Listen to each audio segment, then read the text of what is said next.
Congress shall make no law abridging the freedom of speech, so says the U.S. Constitution. But what about Facebook or Twitter or any social media platform? Those companies face no constraints on setting limits on what people can say on their platforms. It is, after all, their ballgame. They own the space. But should they be limiting speech when it is so offensive sometimes and morally threatening that it crosses the line into what we call hate speech? Same for information that is false, pretending to be true, what some call fake news. Would doing so turn these companies into censorship factories where definitions of what's hateful could take us down a slippery slope on which free expression is put at serious risk? Or perhaps should these same companies take a page from the First Amendment and encourage speech to run as far as it wants to? Well, we think all this has the makings of a debate, so let's have it. Yes or no to this statement: constitutional free speech principles can save social media companies from themselves. I'm John Donvan. I stand between two teams of two experts in this topic who will argue for and against this resolution. As always, our debate will go in 3 rounds, and then our audience here at the National Constitution Center in Philadelphia will choose the winner. And if all goes well, civil discourse will also win. One more reminder to our audience to cast your pre-debate vote, and remember, it's the difference between the first vote and the second vote that determines our winners. Our resolution, one more time: constitutional free speech principles can save social media companies from themselves. Let's meet the team arguing for the resolution. Please first welcome David French. David, welcome to Intelligence Squared. You are a senior writer for the National Review. You're an attorney. Sometimes you say you're a recovering attorney. You're a free speech advocate. You're a veteran of Operation Iraqi Freedom. You have a New York Times best-selling book out and another one called The Great American Divorce coming out this year. After your long career in law and your love of the First Amendment, the fact that we are at the National Constitution Center, a shrine to the Constitution, does being here give you chills? The debate gives me chills because it reminds me of 2 dates. 1789, the date the Constitution was ratified, and 1798, the date that the founding generation passed the Alien and Sedition Acts, indicating that debates about free speech have been alive as long as our Constitution has been alive. And are still with us, as we're going to be debating tonight. Ladies and gentlemen, again, David French. And you have a partner arguing this with you. Please welcome, ladies and gentlemen, Corynne McSherry. Corynne, thanks so much for joining us at IQ2. You are the legal director at the Electronic Frontier Foundation. That, if you don't know, is a nonprofit that defends civil liberties in the digital world. Corynne, you have said that some of your favorite cases involve defending political expression. Do you have a particular example you can share? Well, you know, it's hard to choose. So I'll just tell you about a recent case that was particularly fun. And that involved a situation where a group of activists took to the streets of Washington, D.C. and Philadelphia and New York, handing out spoof copies of the Washington Post, in which the headline announced that Trump had at last resigned. It was lots of fun. They got lots of attention. The Washington Post also paid attention and was not happy. So they received a legal threat. They called us, we intervened, and we explained to the Washington Post what they should already know, which is that that spoof was protected by the First Amendment. Washington Post should know that. They realized it. They backed down. We called it a win. I can see what kind of debater you are already. Again, ladies and gentlemen, the team arguing for the resolution. And we have a team arguing against this resolution. Please first welcome, ladies and gentlemen, Nate Persily. Nate, it's great to have you at Intelligence Squared. First time here, and you are a professor at Stanford Law. You are the director of the Stanford Project on Democracy and the Internet. You're now working on a new research project that is likely to come up tonight. You are leading the charge to make Facebook data available for election research. Tell us a little about what that's about. So along with a Harvard professor named Gary King, I co-chair something called Social Science One. And this is an attempt to make Facebook data available to the world's scientific community in a safe, privacy-protected way to ensure that we can figure out the answers as to how social media is affecting democracy around the world. Oh, sounds very interesting. And we'll be hearing more about this after the election, I'm guessing. Okay, ladies and gentlemen, Nate Persily, thank you. And your partner, Marietje Schaake, you have traveled some way to come with us. It's great to have you here at Intelligence Squared. You are a Dutch politician. You are a member of the European Parliament. You are also the founder of the European Parliament Intergroup on the Digital Agenda for Europe. In 2017, Politico named you one of the 28 most influential Europeans, calling you the ultimate digital MEP. We don't know what MEP means. What is that? Oh, it means member of European Parliament, sorry. Yes. So what I'm really asking you is, what does the ultimate digital MEP mean?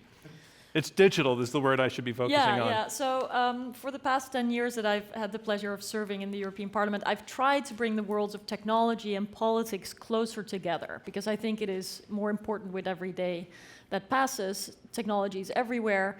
Digitization impacts all aspects of life, and it's very, very important that politicians are able to make the right decisions. So I suppose because I'm one of a few that's focused on this, that got me that curious title. You got very important. And you're right, it is affecting all aspects of life, which is why we're debating. And again, please welcome the team arguing against the resolution. And so on to the debate. We start with round one. Round one will be opening statements by each debater in turn. The statements will be 6 minutes each. The resolution is constitutional free speech principles can save social media companies from themselves. Up first to argue for the motion, Corynne McSherry, legal director at the Electronic Frontier Foundation. Ladies and gentlemen, Corynne McSherry.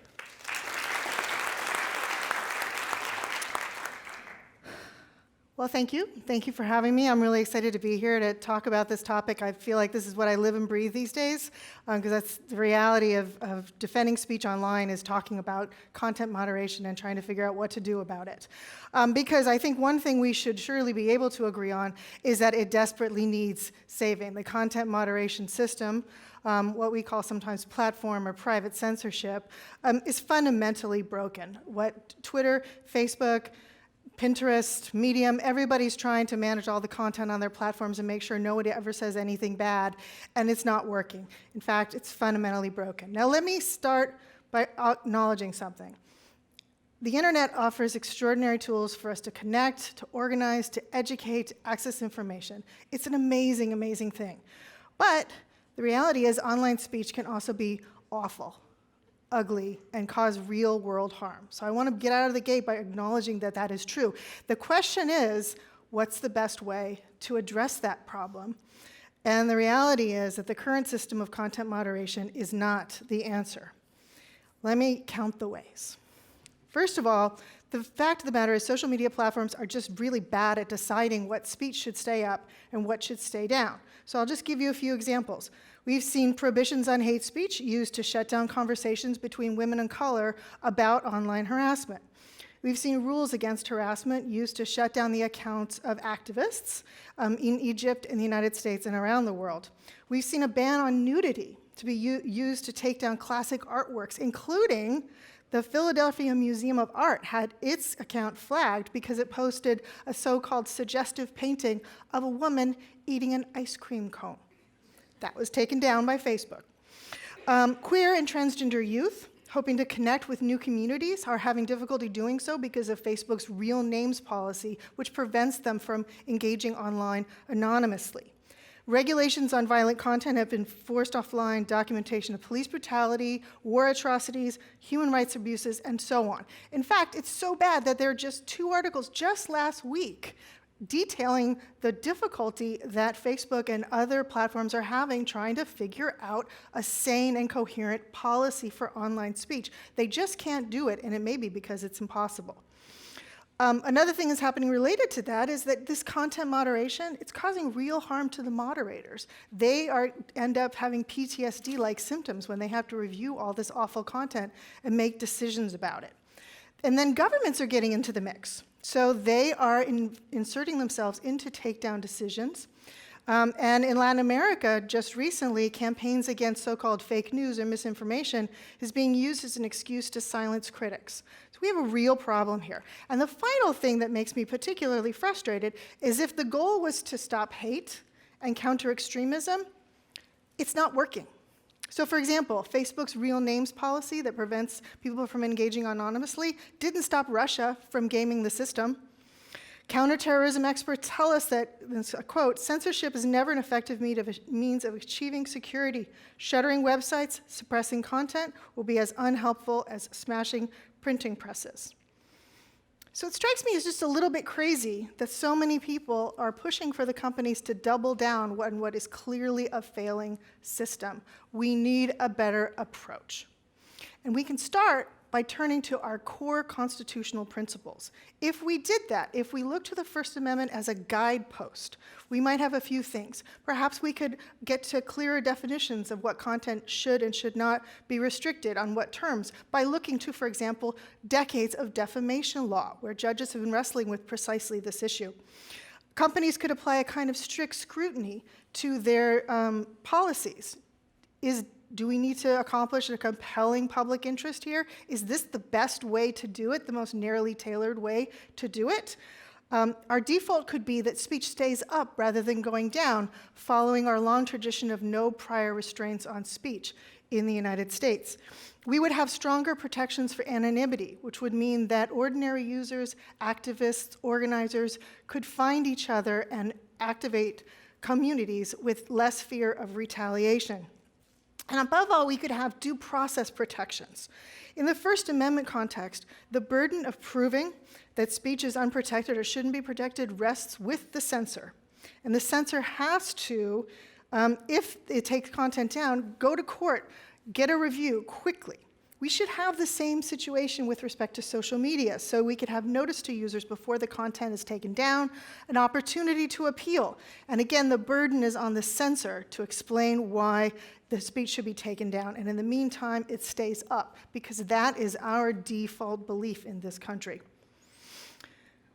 I'm going to close with a quote from Learned Hand, which I think should resonate particularly strongly here. Judge Learned Hand said in 1943, another difficult time in our history, he said, "The First Amendment presupposes that right conclusions are more likely to be gathered out of a multitude of tongues than through any authoritative selection. And to many, this is and always will be folly. But we have staked upon it our all." Social media platforms allow the multitudes to speak in ways they never could before. But the owners of those platforms are engaging in precisely the kind of authoritative selection that Learned Hand warned against, with predictable results. I suspect that Judge Hand would support this motion, and so should you. Thank you, Corynne McSherry. That resolution, again, constitutional free speech principles can save social media companies from themselves. Here is our first debater speaking against the resolution, Nate Persily, professor at Stanford Law. Ladies and gentlemen, Nate Persily. So when I think about what might save social media companies from themselves, I think a little bit maybe about antitrust law, maybe about greater privacy protections. I rarely think that what we need is actually more hate speech, more pornography, more bots, more trolls, more foreign interference in election. And that actually is what the First Amendment would require if these social media companies were to apply it. Now, you can love the First Amendment like I do. And I do, in fact, get chills when I walk by Independence Hall and come into this meeting room. But the First Amendment is to restrict government. It's not actually to restrict private companies like Facebook.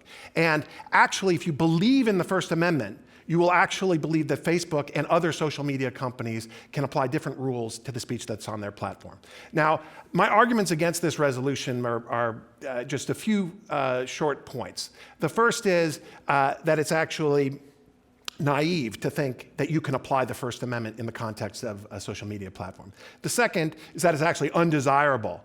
The third is that it's actually illegal. And the fourth is that it's actually hypocritical. Besides that, I agree with this resolution, okay? So the first is that it's naive. What these social media companies do, the most important power that they do while we focus on all these takedowns and the other types of restrictions that Corynne mentioned, is that they organize information, right? They tell you what goes at the top of your newsfeed and what goes at the bottom, all right? These are inherently content-based decisions that they decide that some type of content is going to be served to you first and something's going to go later. Any factor that's in the algorithm that is based on content violates the First Amendment. okay? And these decisions that they are making about, for example, whether they're going to put engaging content at the top, whether they're going to prioritize disinformation or non-disinformation, whether they are going to put hate speech at the top of your newsfeed, all of these decisions are going to be unconstitutional if they were applied by the government. That these products that they are delivering you, as powerful as they are, and as much as we should have oversight and government regulation of these platforms, it's not the place for the First Amendment. The second argument is that it's actually undesirable. So let's just take a tour through the First Amendment for a second and First Amendment case law recently to give you a sense of what it would mean if the social media companies were to apply. So as Corynne mentioned, yes, there's the possibility that then you would end up having more nudity in your newsfeed. It's much more than that. Virtually all pornography is protected by the First Amendment, right? Because Facebook's not going to know it when it sees it, right? And so do they actually have an obligation? Does Instagram, which has 13-year-olds on its platform, have an obligation to respect the same constitutional restrictions on pornography that the government does? Similarly, with hate speech. It's perfectly well and good. I have a real problem with federal or state or even university banned hate speech laws. I think they're overbroad. But does Facebook actually have to decide that just because Nazis are allowed to march in Skokie, that they can march across your newsfeed, right? These are private companies that have different ideas and different values and different priorities as to what should be coming at you in your social media feeds. In addition, under Citizens United versus FEC, a case familiar to many of you, right? Does Facebook actually have to allow uncontrolled, unlimited corporate political ad spending on their platform? You might think that that is actually protected by the First Amendment, but it doesn't mean that Facebook actually has to allow it on its platform. And you could go on and on. Violent video games, right? No prior restraints, which would prevent all algorithmic curation. Or, as Corynne mentioned, the issue of anonymity, right? Can Facebook require that people actually use their real names and that they be sort of open and notorious in their speech? Maybe not. Maybe it's desirable that they keep anonymity, and there are plenty of places on the internet that you can be anonymous. But if Facebook is going to try to get at foreign interference in election, hate speech, and other kinds of unaccountable speech, it's going to have to force a real names policy, as ineffective as it may be in the interim, right, in order to get at this critical problem of anonymity online. The third point is that it's actually illegal for Facebook to do this. We tend to look at Facebook through the American lens here, right? That we think that, I mean, how could anybody be against applying American constitutional principles, right, to American audiences? The truth is, Facebook is an international platform. And so while Holocaust denial is perfectly protected under the US Constitution, right, and you can say all kinds of things that would be abhorrent, you know what? Germany might have a different view on this. Myanmar, in a condition of civil strife and racial hatred that is really a tinderbox, they have different rules when it comes to hate speech. And for an American multinational corporation to then decide that there is one standard, a US constitutional standard that then is going to apply around the world, is a real problem. The last point is that it's actually hypocritical. Like I said, I want to wrap myself in the First Amendment, okay? Because if you believe in the First Amendment, you actually believe that different social media companies can come up with different rules as to what kind of content should appear on their platform. If you want anarchy, if you want all of the potential hate speech, pornography, and the like, there's plenty of places on the internet for you, okay? You can go to Gab if you're worried about censorship of conservatives. You could go to Reddit and create your own subreddit for a particular issue. You could go to closed email lists and bulletin boards. But also, if you're a social media company that's a little bit worried about what might happen to the community under those circumstances, that maybe it would have an effect, whether it's on elections or whether it's on the users themselves, that then you can make the decision that, you know what, there are going to be some rules that we don't apply to government, but would be particularly fitted in this case. And so for that reason, please vote that constitutional free speech I had a great closing there. Constitutional free speech principles cannot save social media companies from themselves. Thank you, Nate Persily. A reminder of what's going on. We're halfway through the opening round of this Intelligence Squared US debate. I'm John Donvan. We have 4 debaters, 2 teams of 2, fighting it out over this resolution. Constitutional free speech principles can save social media companies from themselves. You've heard the first 2 opening statements, and now on to the third, debating for the resolution, David French, senior writer at National Review. Ladies and gentlemen, David French. So, Thank you very much for having me. I was going to go all good cop and uplifting until your statement, but I'm going to have to rebut some. Go a little bad cop and rebut it. But here's what I'm used to being a bad cop. I'm used to being a civil rights, civil liberties litigator. I used to brag that, and I think it was true when I used to brag about it, that I have sued more universities on free speech grounds than any living lawyer. And so I'm very used to arguing about how censors mess things up. And if there's one thing that we know, and one thing that we have seen over 200 plus years of attempted censorship in the United States of America, it's that censors constantly, consistently mess things up, exacerbate divisions. But I'm not going to dwell on that.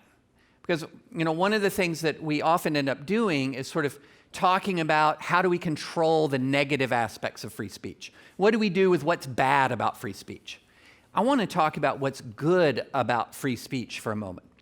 So last March, there was an interesting poll that the New York Times reported on. It was a poll of college students. And it said to college students, if you had to choose between inclusion and free speech, which would you choose, inclusion or free speech? And a majority of college students chose inclusion. Now, at first I was mad about this poll. I was like, that's not the choice. That is absolutely not the choice. It's the choice that we tend to think is being made here on social media, that we need to censor people to protect, for example, disadvantaged or historically marginalized communities, that there is some sort of battle between inclusion and free speech, when the reality is exactly the opposite. If what history has shown us is that free speech facilitates inclusion, free speech facilitates justice, as Frederick Douglass said, free speech is the great moral renovator of society. And you don't have to look anywhere besides the history of the United States of America to see this truth. We often talk about what's bad about free speech. We often talk about the bad things that have occurred. But you know what? We have not lived in a truly free speech environment in this country for very long. It wasn't until the 1920s that the First Amendment of the United States Constitution actually applied to the actions of state and local governments. A lot of us forget that for much of our history, the First Amendment didn't apply in states. It suppressed, for example, abolitionist speech before the Civil War. And what has happened in the United States of America? Ask yourself, since free speech has been applied at every level of American government, since the First Amendment has been applied at every level of the American government since the 1920s, are we more free? Are we less free? Is the United States a more inclusive society, or is it a less inclusive society? I think if you looked at the state of civil liberties in this country in the 1920s and you compare it to 2019, there is absolutely no comparison. Frederick Douglass's words were accurate and prophetic. Free speech is a great moral renovator. Now, that does not mean that free speech doesn't carry with it some negative effects and negative consequences and negative actions. There is such a thing as bad speech. But we tend to make fun of college students these days. We call them snowflakes because they don't like to hear bad speech. But you know what? College students have to endure a lot more than the users of social media. Why is this? There's something we haven't talked about yet. One thing that every user of social media has the ability to do is block or mute, and that has no problem and no impact on the First Amendment. When I was in law school, there were people who would boo and hiss me when I talked. They didn't like what I had to say. Think how much better they would feel if they'd been able to mute me live. It would have gone something like this. I disagree. The Establishment Clause of... they would be relieved of any obligation to ever hear from me again. That's a feature that we have in every major social media platform. If you don't like to see speech, you don't have to see it anymore. But so when we're talking about social media censorship, we're often not talking about protecting your own eyes, because you can protect your own eyes in the same way that you can choose not to watch Game of Thrones and miss out on the greatest show in the history of television. You can make that choice. I can choose not to follow people on Twitter, or more satisfyingly, I can choose to mute them so they're just screaming into the void, not knowing I never see it. I have an ability to curate and manage my own feed. And so when we're talking about sanctioning social media censorship, what we're talking about is enabling me, enabling a panel, enabling a board somewhere, some distance from me, of often incompetent composition, as my debating partner has indicated, to decide not just what I am going to see, because I can decide that, consistent with the First Amendment, but to decide what everyone else will see on the basis of criteria that are broad and that are vague, and that the very action of arguing about this facilitates the division that is right now tearing this country apart. The answer traditionally in American history to bad speech is better speech. In social media, the answer to bad speech can be better speech, or it can just be blocking.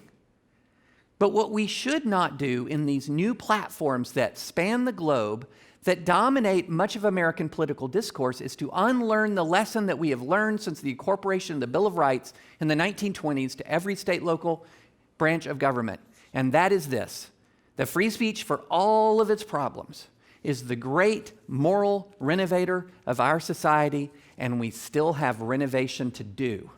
So I would urge you to vote yes on this resolution. Thank you, David French. And that resolution again, constitutional free speech principles can save social media companies from themselves. Here to make her opening statement against this resolution, Marietje Schaake, Dutch politician and member of the European Parliament. Ladies and gentlemen, Marietje Schaake.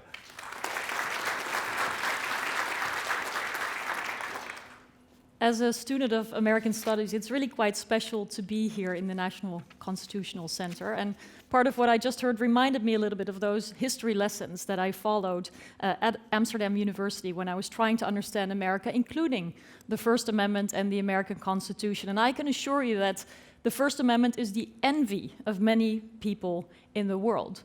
But will it save social media companies from themselves? And that is the question this evening. To that, the resounding answer is no. Because if the First Amendment could save social media companies from themselves, why hasn't it?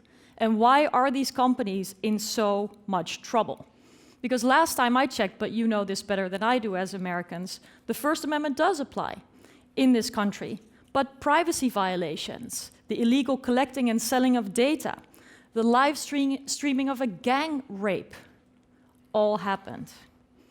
And also, if the First Amendment could save Facebook, Google, YouTube, Twitter from themselves, why would Mark Zuckerberg and other CEOs have to mislead us so much about their company practices?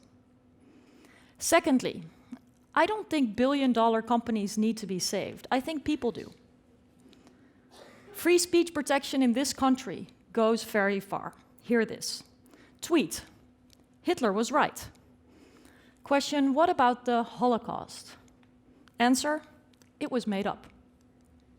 Question: what race is the most evil to you? Answer: Mexican and black. Question: do you support genocide? Answer: I do indeed. A person is free to say this under the First Amendment, but the artificial intelligence bot called Tay that Microsoft developed was the one running the Twitter account that I was just quoting with the questions to people's answers, and many, many more. And 10 to 15% of accounts on Twitter are bots, and in other platforms and other countries, these numbers are even higher. Now, rights apply to people and persons, and I will really spare you my thoughts about Citizens United, but clearly a bot does not and should not enjoy the same protection of rights as people's speech does. But the problem is, on social media platforms like Facebook, Twitter, or YouTube, you and I cannot tell the difference. Thirdly, the First Amendment is not the only law that applies to people and the protection of their rights online. The right to privacy, data protection standards, intellectual property protection, children's rights, public health, they all require safeguards too. And thankfully, tobacco companies are not protected by the First Amendment if they were to go out and advertise that smoking is the best thing you can do for your health. So why are people and bots alike on social media suggesting that vaccinations will kill children, that methamphetamines are excellent for teenagers if they want to lose weight, or that a better life awaits after taking a suicide pill or after blowing oneself up, taking others along? And lastly, there is not enough oversight over the algorithms that govern social media companies' business models, over the data that they collect and that they sell. And without this oversight, social media companies can make all kinds of lofty claims about how they're going to filter out fake news or how they're going to avoid the posting of copyright-violating messages. But whether and how this is done, this filtering out of harmful content, while respecting the First Amendment, and we've just heard how important that is, it is entirely unknown how these algorithms are working. So, concluding, while I believe that the First Amendment is crucially important, it is not at all enough to save social media companies from themselves, from doing harm to children, to people, our societies, and the world. Tech companies do not distinguish between expression of a person and a bot, and they actively want to avoid oversight. I say this to you as a serving member of European Parliament who's been on the receiving end of lobby effort after lobby effort. These tech companies are allergic to regulation. Now, for the social media companies to save themselves, I believe they have to put people over profit. Oh, and let me just stress this before I really end, especially being the only non-American on the panel this evening. It is very important to remember that social media companies reach people all over the world, so that looking at American law for American people only is always going to fall short. So I ask you to vote against the motion. Thank you, Marietje Schaake. And that concludes round one of this Intelligence Squared US debate, where our resolution is constitutional free speech principles can save social media companies from themselves. Now we move on to round two, and round two is where the debaters address one another directly and take questions from me and from you, members of our live audience here at the National Constitution Center in Philadelphia. The resolution, Constitutional Free Speech Principles Can Save Social Media Companies from Themselves.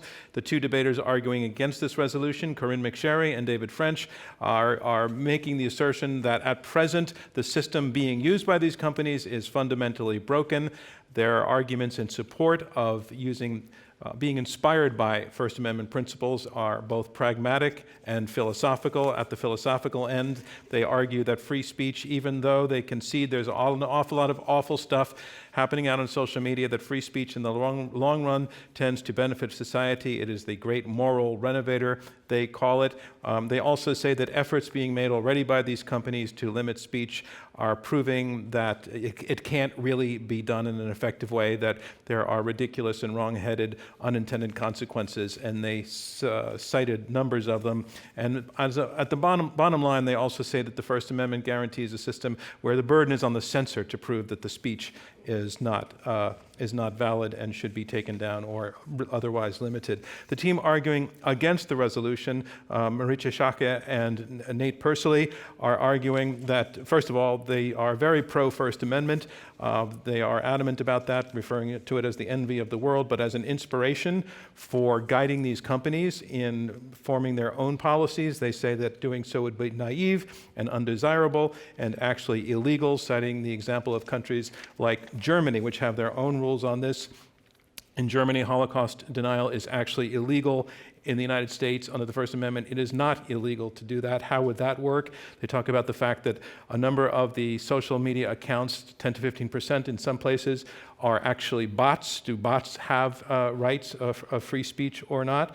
And basically they say the First Amendment on its own is not enough to save these companies from themselves, and it's misguided to take American principles and try to apply them globally around the world. I want to go to the team arguing against the resolution.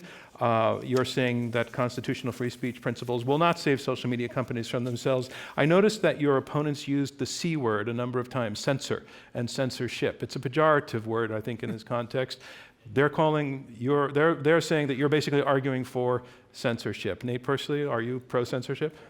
No. I'm not pro-censorship. So what's the difference? But the problem, again, is that you have no choice here, all right? What the social media companies are doing is organizing information for you, right? They have to make some decision as to what goes at the top and what goes at the bottom.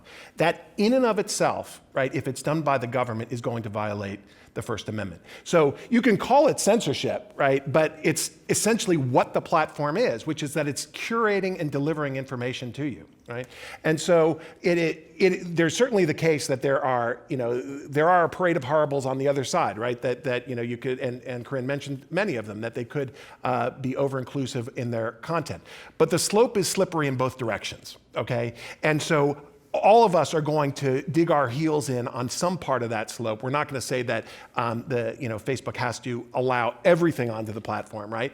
The question is it the First Amendment? And I've given you the whole sort of array of First Amendment cases that would constrain Facebook, whether it's Citizens United, whether it's the ban on or the prevention of a ban on anonymity and the like.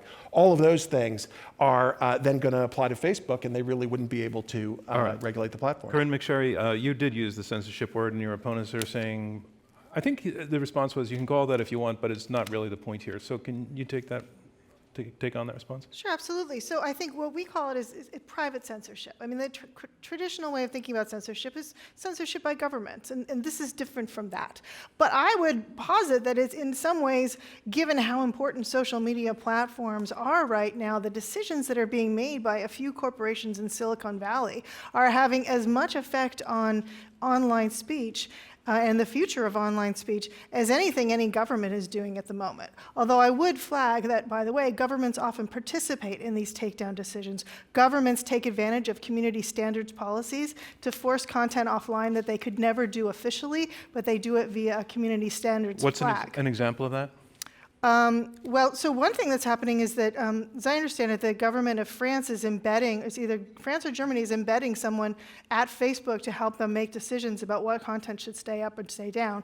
We also get a lot of sort of quiet reports from companies where they don't want to admit publicly that this is what's happening, but it nevertheless is what is happening.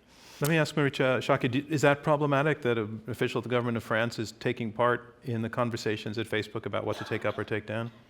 Well, I think there should be an independent assessment of whether a takedown is appropriate or not based on the law. But what we see now is indeed that these private companies, also for their own business decisions, are taking down content for a variety of reasons. So while the First Amendment, at least in this country, and you mentioned France, but I'm going to try to stay focused on the area where these companies are incorporated and where the First Amendment applies.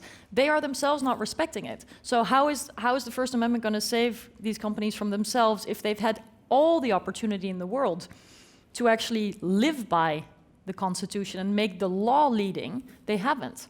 So I just don't think it's going to save social media companies from themselves. You said earlier that the First Amendment is not enough. What else is needed? Right. What is needed then? What is your vision for the solution? Well, I believe one of the main challenges that we face both in Europe and in the United States is that currently these social media companies, the platforms specifically, they enjoy an exception of liability. And this is, in our law, part of the e-commerce directive. I think it is your section 230 for the lawyers in the room. But it basically means that they are claiming under this law that they are a neutral platform. They're simply just connecting A to B. Like the phone company would be, like the phone company or like eBay. Does eBay know that a stolen car is being sold, for example? No, it would say we're not liable for that. We're simply connecting the seller and the buyer. So this exemption has gone, I think, very, very far, and it is at friction with all kinds of business decisions, the ranking that Professor Persily talked about, but also the takedowns that these companies do. So it is way too narrow to look at the problem that social media companies present only through the First Amendment lens. That is the problem. And then there's also the right to privacy, which has long been seen in the United States as a European sensitivity, and I think we are right to be sensitive about it looking at our history. But I see a big awakening in the United States that privacy should be worth something. And so we have to look at the broad spectrum to understand what the threats are that these social media companies Okay, let me bring in David French. So let me lodge a really strong objection to the characterization of the world that the First Amendment creates, okay? I feel like we're creating a bit of a straw man that says the First Amendment world is anything goes at any time, no matter how awful and horrible. But we have 200 years of jurisprudence in the United States of America that has established, and there are multiple situations where there are categories of conduct and behavior that are not protected by the First Amendment, such as targeted harassment, such as libel and slander, defamation. We have viewpoint neutral decency rules that govern the airwaves that are constitutional, that prevent children from seeing pornography on broadcast television. So when we're talking about the First Amendment, we're not talking about a straw man First Amendment here. We're talking about the world we understand and experience, a world that protects people from harassment, that protects people from invasion of privacy, that protects people from libel, slander, and defamation. The cardinal virtue of the Second Amendment is not anything goes, no matter how much of a nightmare it is viewpoint neutrality. It is that the government is not discriminating amongst viewpoints to determine which viewpoints are going to be privileged and which viewpoints are going to be suppressed. That's the cardinal rule of the First Amendment. There are time, place, and manner restrictions. There are anti-harassment regulations. But viewpoint neutrality is a cardinal rule. And that's what the social media companies struggle with so darn much. It took a village of people at Facebook, according to a recent Vanity Fair article, to decide whether feminists could argue, quote, men are scum. Okay, I'll tell you, I don't care. If they want to say men are scum, I might either engage or I might block them. But the idea that we're going to trust to Silicon Valley executives the determination of how feminists make their case is, I believe, that is what is repugnant to the First Amendment. Men are scum. I wonder if we're going to debate that at some point down the road. Resolved. Nate Persily, I want to pick up from the point that your opponent just made. Sorry? Go ahead. You want to be in that debate? Is that what you're saying? No, I have a lot to say. You're signing up Right. already? Nate, I want to pick up the point that David is elaborating on the way that they're describing what they mean by the First Amendment, and he's basically making the point that the First Amendment just doesn't mean anything goes, because you can, under the First Amendment, you can still sue somebody from libel, you can you can jail somebody for inciting violence, you can jail somebody for harassment, etc. So it's not anything goes. But the core point they're saying is this notion of viewpoint neutrality, that the First Amendment can't tell anybody that their views, their political views, their religious views, their ideological views don't have a place. Can you respond to that? Because in fact, is Facebook not in the position, as if it tries to govern its space, to be telling people certain views don't have a place there? So, the strategy that I think they're taking is to narrow the First Amendment to basically 10% of First Amendment. No, to the actual First Amendment. Well, no, let's just talk about anonymity, because that I think really kind of crystallizes the issue, right? This is an area where the government has to respect anonymous speech. In fact, the Federalist Papers, right, written not too far from here, had Publius as the author, right? We have a proud tradition of anonymous speech. It is right for the government to respect anonymity, but it's anonymity which gives us the bot problem that Marietje talked about. It gives us the foreign interference in elections problem. It gives us the unaccountable and hate speech problem online. Okay? Now, again, you can clothe yourselves, as I'm trying to do, in the First Amendment and say that this should be the restriction on government. And in fact, that social media companies, if they want to let everything go, they can, or just to adopt the First Amendment, they could.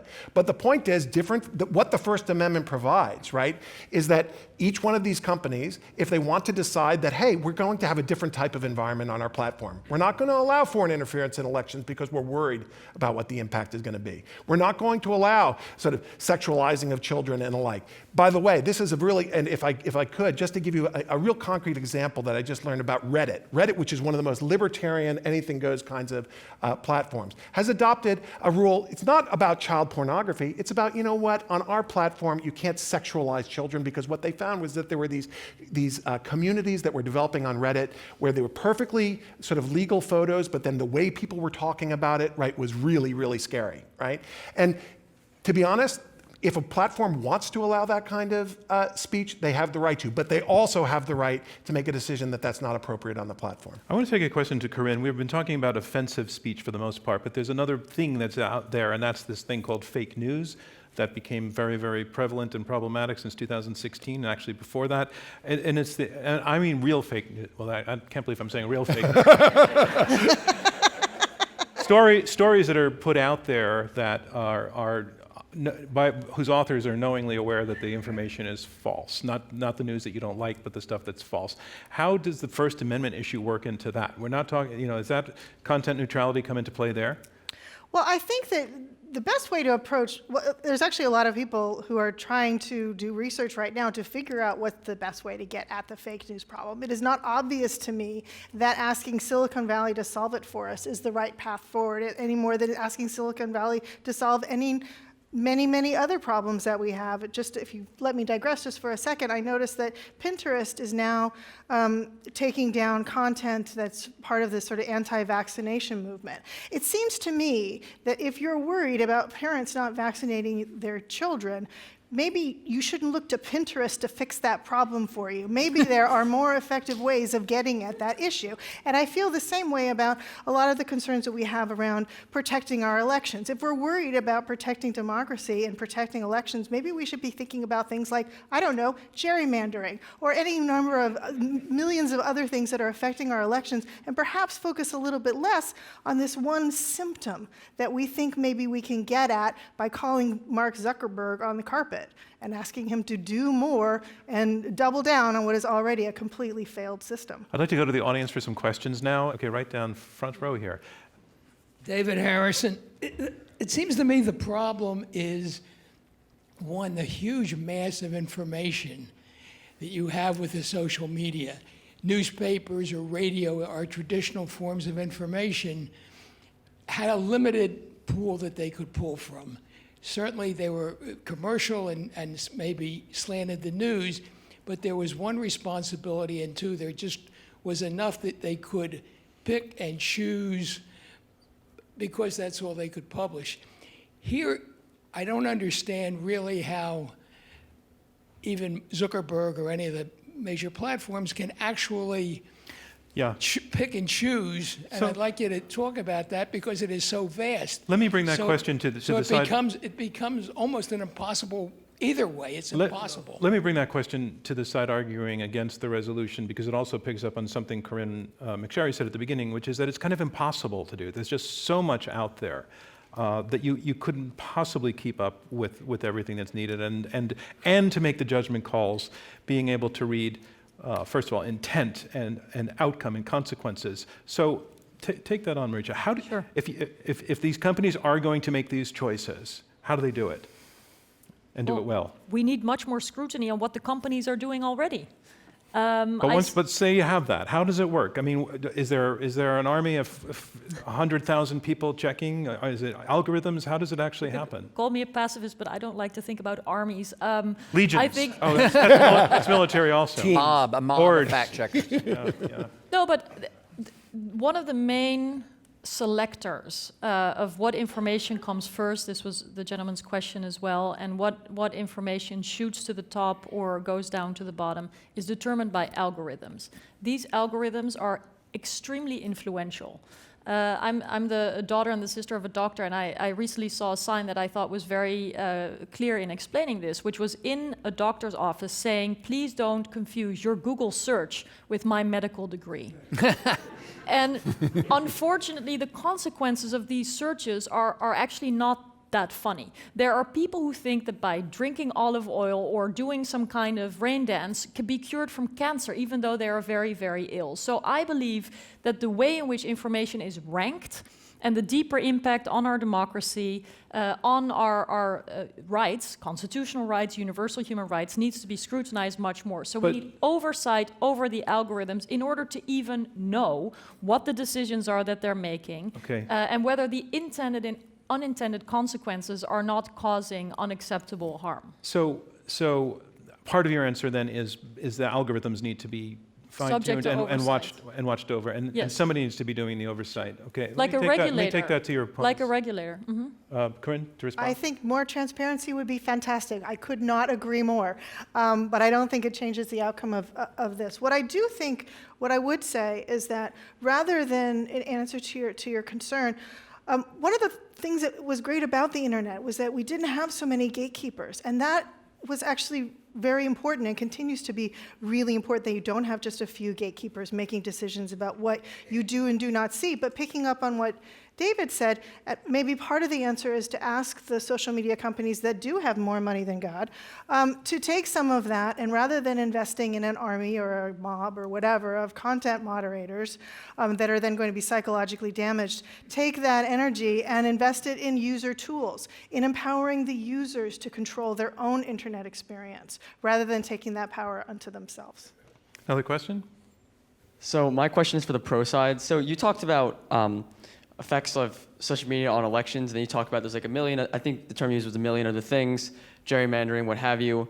So it seems that you disagree with your opposition in regards to the effects that social media has on the democratic process. It seems that they're trying to maximize and you're trying to minimize it. So I guess I just formally ask, to what extent do you think social media has an impact on the democratic process and the way people cast their ballots? Can I ask you to rephrase your question to make it more on the point and ask each side to take on this? Does their vision of the way things should go actually enhance or diminish democracy? So would you say that the First Amendment approach you're suggesting would be an enhancement to democracy, and why?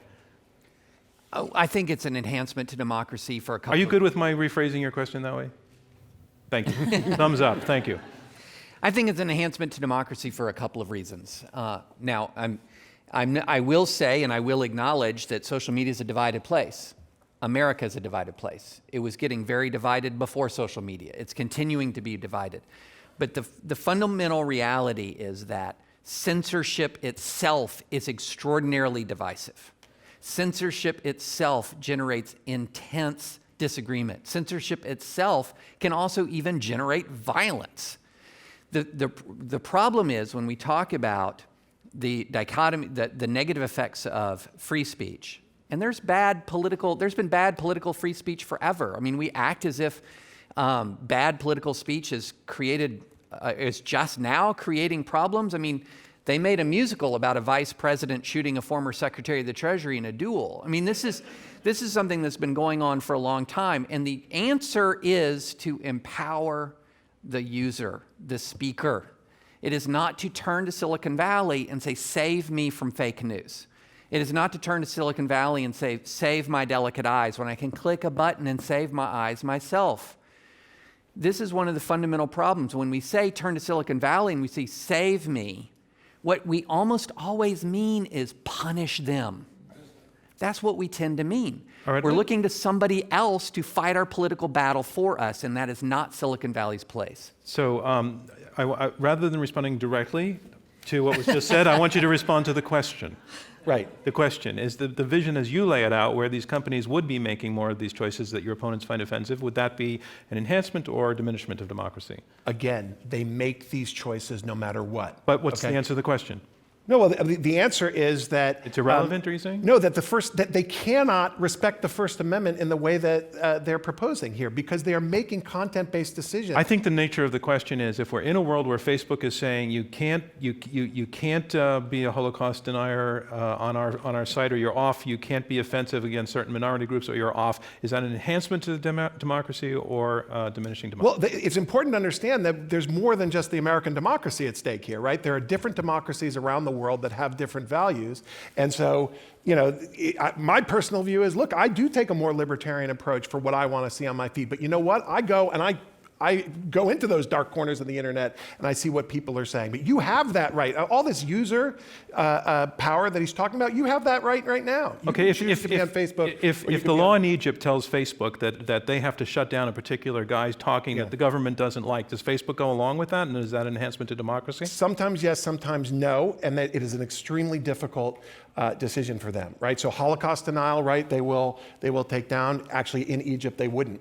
This is, they have really difficult choices that they have to make in different situations. Marietje. I think the example of Egypt is a very important one, because this is not about what social media companies are doing and not doing only. This is about the rights that protect people, and people in countries where the rule of law does not apply are not protected, yet they are subject to all kinds of information that's being shared. Now, I believe very much that sharing more information and having more freedoms is is good for democracy, but we should not confuse those rights with the behavior of those companies. And I feel like that is not clear enough in the arguments that the other team are making. I would like to see how social media companies are then actually applying the First Amendment, besides the point that people might be empowered, because I personally don't think we can put all the responsibility to understand the terms of use of all these tech platforms that would take hours, if not days, to read for non-lawyers, 16-year-old children, my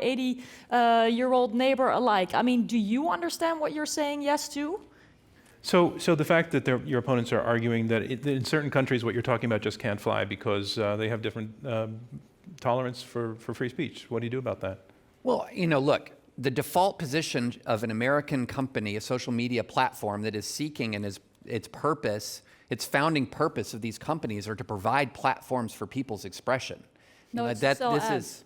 This is part of the founding purpose of many of these organizations. That should be their default position. Now, if a law in another country is prohibiting them from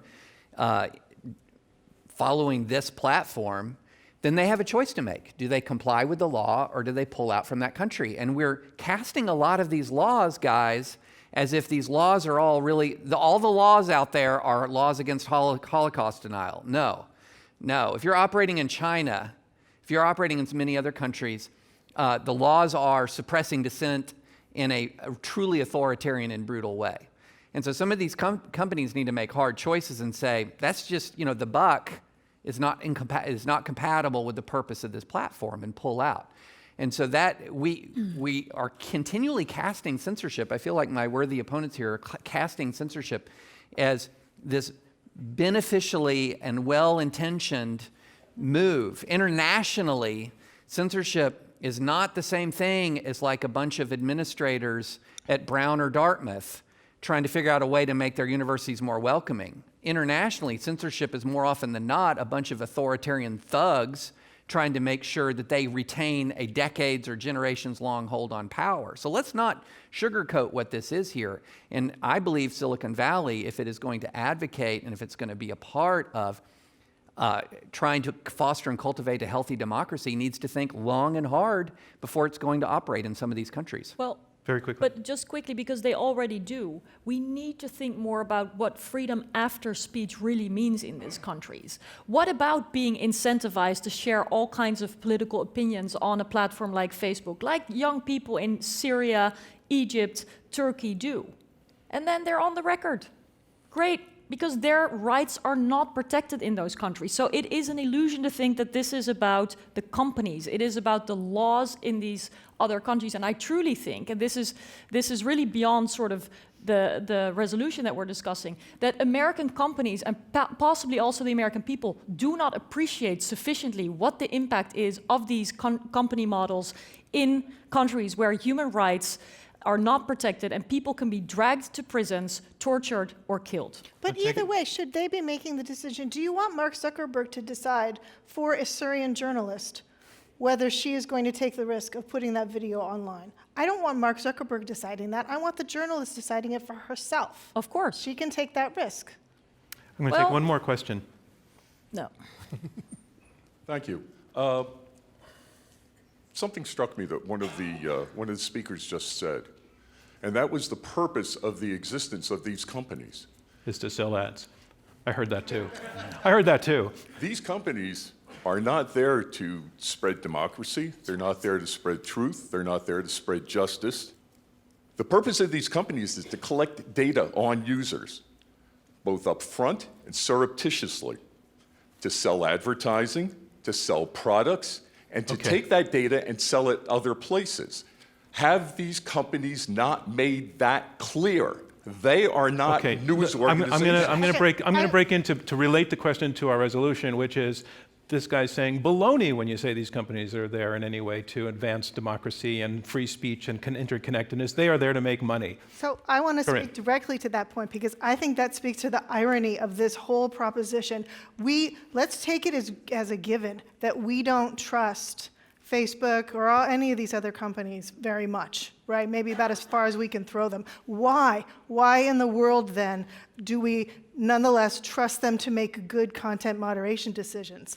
Why would we put those things together? Of course, we don't trust them either way, which is why we have to ask them to adhere to a higher standard and demand it. 10-second response from the other side. Should we trust these companies to do it? Sounds like you don't necessarily think so. We're here to bury Facebook, not to praise it. I think you don't have to. I have to say that concludes round 2 of this Intelligence Squared U.S. debate, where our resolution is constitutional free speech principles can save social media companies from themselves. Now we move on to round 3, and round 3 will be brief closing statements from each debater in turn. Once again, the resolution, constitutional free speech principles can save social media companies from themselves. Making her closing statement in support of the motion here is Corynne McSherry, legal director at the Electronic Frontier Foundation. Thank you.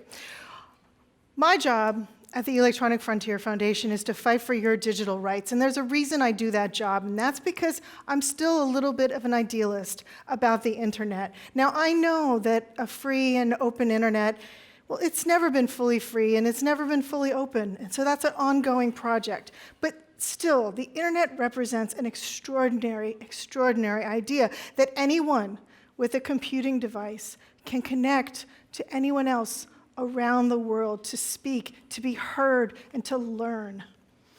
Private censorship is fundamentally incompatible with that idea. But if the social media platforms are going to insist on putting themselves in the role of judge and jury, drawing lines between what speech is okay and what speech is not, then it seems to me that at the very least they could be looking to the work of judges who have struggled for years to figure out exactly, to draw those lines for themselves and for the nation. Again, what we're saying here is they should look to First Amendment principles to guide their conduct. My opponents had said, I wish that they would apply the First Amendment. They never have. Well, exactly, maybe they should start. Maybe they should start. Maybe they should make that choice.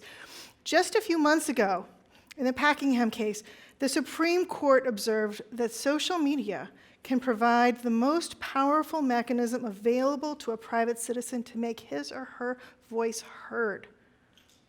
That's extraordinary. Now, we're here in the Constitution Center, a very special place. It seems to me that in this place, in the center devoted to constitutional principles, it would be very strange for us to decide that powerful corporations shouldn't respect those principles when they're deciding whose voices will be heard and what those voices can say. I urge you to support the motion. Thank you. Thank you, Corynne McSherry. And that motion again, constitutional free speech principles can save social media companies from themselves. Here making his closing against the resolution, Nate Persily, professor at Stanford Law. So an old law professor once said that when the facts are on your side, you pound the facts. When the law is on your side, you pound the law. When neither is on your side, you pound the table, right? I kind of think that our opponents are pounding the table here a little bit, right? To bring up the specter of China, to bring up the specter of these censors as if that is what we are arguing for is really misrepresenting the argument. Okay? The facts and the law are on our side. So if you look at the facts of what is happening out there, the internet is this incredible, liberating technology that allows people to talk to anyone around the world, right? It also has these deep, dark spaces. You can choose what space you want to be in. The question is, should these companies be serving up this kind of information to you at the top of your news feed, at the top of your Twitter feed, and the like? Now, again, you can choose to go into Gab. You can choose to go into Twitter. David French is wrong that each one of these platforms has said what they're about is providing free speech opportunities for every person around the world and the like. That actually is Twitter's principled position, that they are trying to allow individuals to broadcast everywhere around the world. And you know what? For that reason, they have an anonymity policy. They have 10 to 15% of the accounts are bots and the like. Facebook actually has a different mission. So does Google, right?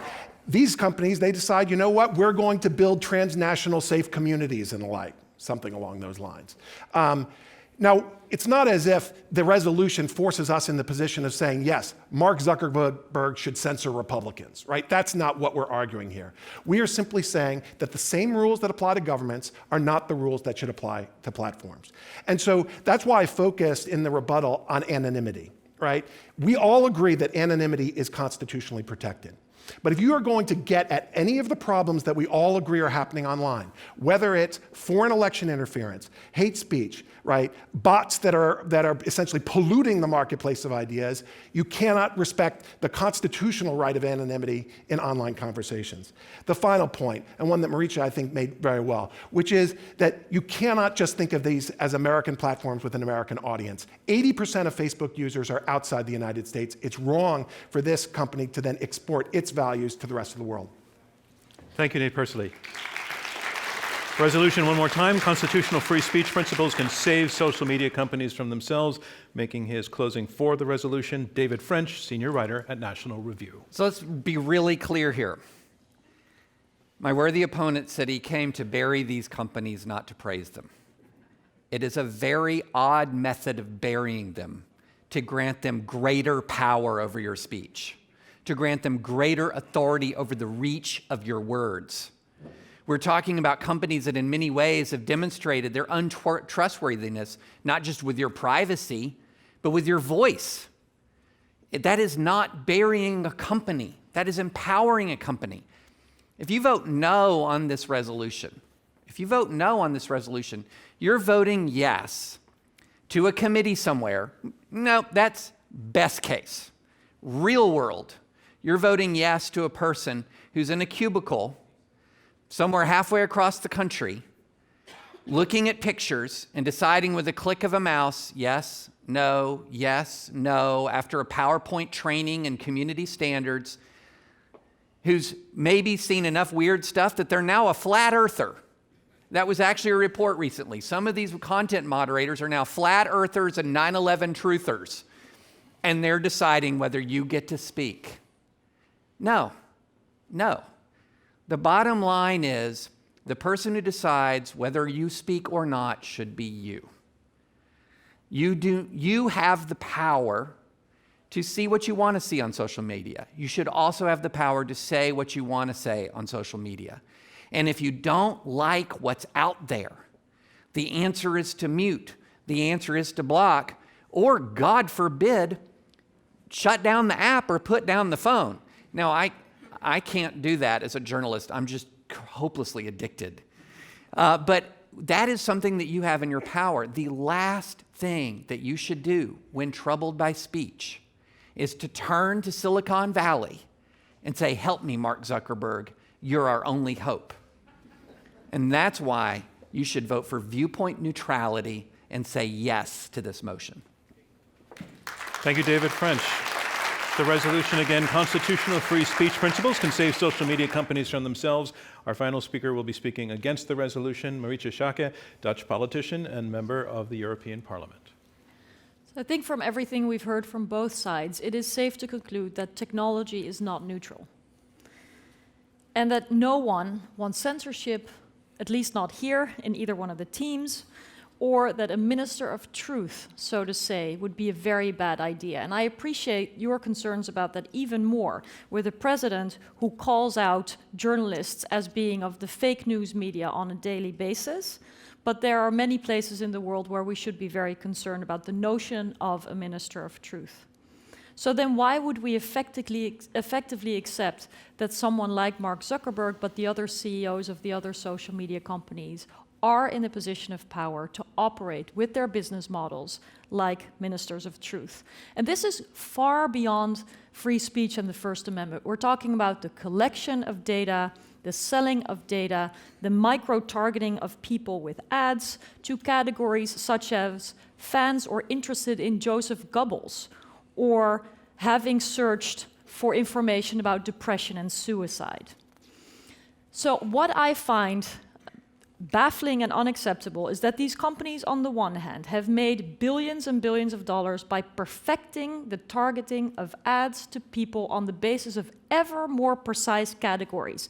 And yet they claim, how can we be part of preventing conspiracies and all kinds of lies that jeopardize the public health, for example, to go from spreading around, or child pornography for that matter?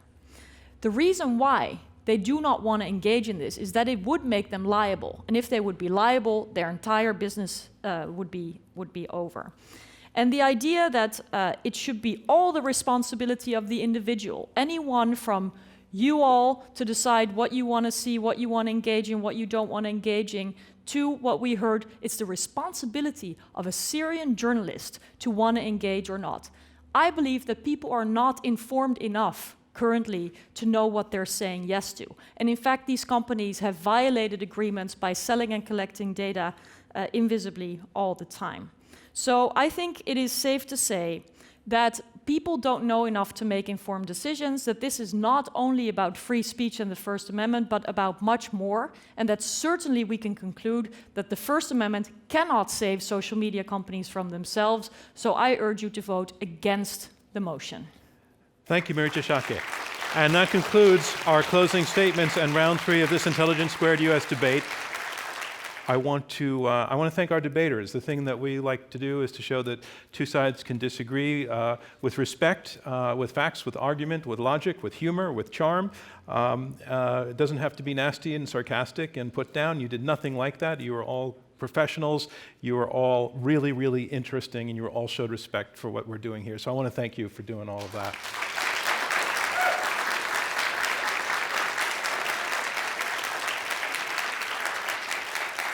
What I do want to do, I want to take sometimes when we have a little bit of time while we're tabulating the results, we like to have a little bit of a chat that's not part of the competition. This is not competitive.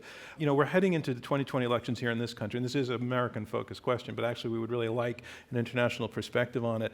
We're in a world where these companies are under enormous pressure to do something about the mess. Everybody agrees that it's a mess, but what do you think, what do you anticipate in terms of regulations actually being imposed by governments abroad and especially here on these companies because of concerns about the last election being repeated this time around? And Nate, I'll start with you because you're nodding as though you're thinking about this already. Yeah, well, I think one of the problems, I am worried about because the social media companies have dropped the ball on getting at some of issues like foreign interference, that then the governments are going to overreach, right, and really have an impact on free speech online. And we are seeing that around the world, where that the governments are then saying, well, all right, Facebook isn't able to clean up its mess, so therefore they're going to pass real, whether it's viewpoint-based discrimination or something else like that. So I am concerned about that. At the risk of getting too complicated here, all the different areas of law that regulate the internet intersect with each other. So whether you're talking about antitrust, you're talking about privacy, or if you're talking about these content moderation issues, I actually think Europe may be the tail that wags the American dog here a little bit. And so the decisions that Marietje makes is going to be very important. What are those decisions, Marietje? Where are you going with this? Yeah. Well, we also have elections, and the concerns are actually very, very similar. And what we see is that a number of these social media companies are now coming out with some initial measures of, for example, making transparent who is buying political ads. Well, hallelujah. That should not be rocket science, frankly. I mean, if you want to put an ad in a newspaper, it should be identifiable as an ad, not as a report. And if it's a political message, I believe, especially also here in the US, you get some kind of notification that this is approved by, I don't know, the super PAC of whichever side. And so this kind of transparency, I believe, is a first step, but it doesn't even begin to touch on the impact of the business models and the algorithms that I mentioned earlier that we don't know enough about. Mm-hmm. So I believe algorithmic accountability will be coming. And I also believe that this exemption from liability that I briefly mentioned to you is going to come under a lot of pressure in both the US and the EU because it simply doesn't add up anymore. Okay, and take it to the other side.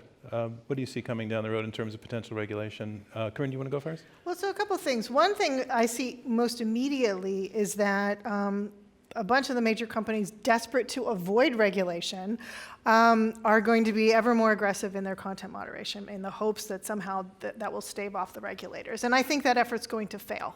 But nonetheless, that's what we're going to see immediately. What I would like to see, or one of the things I worry about, is that we're going to have regulations proposed here and abroad that are going to backfire in the sense not just that they might be too heavy-handed and shut down certain kinds of speech, but also that may be difficult to comply with. And what that's going to mean is that only the big companies like Facebook, like Google, can afford to comply with whatever the new regulations are and put in place all the filtering mechanisms or whatever that they have to. And that means we're going to be stuck with only Facebook and Google, for time immemorial. Like, I want the next Google, I want the next Pinterest, I want the next YouTube, I want all 1,000 flowers to bloom so that people can really choose between more and less moderated forums. But you can only do that if you actually have those choices out there. David? Yeah, I think that the danger of government overreach is very big.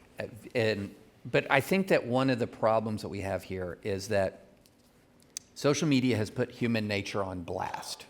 So we are able to see our fellow citizens' political perspective more readily and easily than we ever have in the past. And a shocking number of people find it compelling that when they see a meme of Jesus arm wrestling Satan, or when they see a news story that, if you're somebody who's closely and carefully engaged with the process, seems to you to be facially ridiculous, that they find extremely compelling. And what this has done is exposed a massive problem we have in this country on two fronts: polarization and civic ignorance. And so social media is not going to fix that. And we keep trying to look to social media to say, do something about all the crappy memes. Do something about this ridiculous news story. But the problem here is us, more broadly. It's the failure of civic education. It's the rise of contempt and hate. All of these things that long predated social media. And that's why, I feel like the government's going to come in and some of these regulatory efforts and say, well, human nature's been put on blast. We're going to have to tamp it down in some way. All right, Government's terrible at that. Giving us a lot to think about for future debates. Okay, I now have the results, and I want to let you know that voting continues online. For people who are watching via live stream, you can vote online. And if you even watch this or listen to this this debate afterwards on video or on podcast, you can continue to vote online. So the resolution, constitutional free speech principles can save social media companies from themselves. We had you vote twice. In the first vote, 38% of you agreed with this resolution, 27% disagreed, 35% were undecided. Those are the first results. Remember, again, it's the difference between the first vote and the second vote that determines our winner. In the second vote, the team arguing for the resolution, constitutional free speech principles can save social media companies from themselves, their first vote was 38%. Their second vote, 36%. They lost 2 percentage points. The team arguing against the resolution, their first vote was 27%. Their second vote was 59%. They pulled up 32 percentage points. That makes them the winners. The team arguing against the resolution, constitutional free speech principles can save social media companies from themselves. Our winners. Congratulations to them. Thank you from me, John Donvan, and Intelligence Squared US. We'll see you next time.